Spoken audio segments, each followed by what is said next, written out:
Hello friends welcome to my YouTube channel. तेबे दर्शक बंधु आत्महत्या करिपारंती सुपरस्टार हीरो अनुभव महांती बहुत चिंतित अछंती एबे वर्षा को नहीं अनुभव एमिति किछि बड़ बयान देले विवादीय अभिनेत्री रानी पंडा।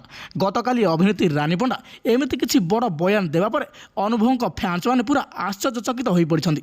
काहेकि ना भाई एमिति एक निष्पत्ति नेबे से केबे कल्पना करि पार नथिले।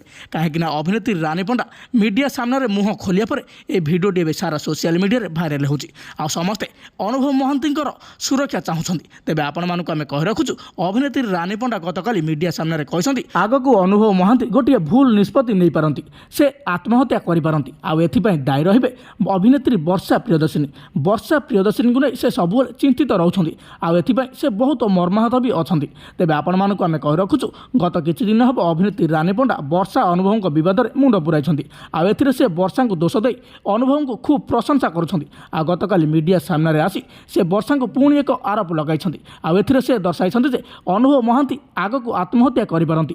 अनुभव जदि आत्महत्या करती से तेबे एथिपाई वर्षा प्रियदर्शिनी दायी रहिबे। तेबे आपण मानक आम कही रखुचु विवादीय अभिनेत्री रानी पंडा एमिति एक बड़ बयान देवा पर एबे सोशल मीडिया रे बहुत जोर भाइराल होची तांकर एही भिडियोटी।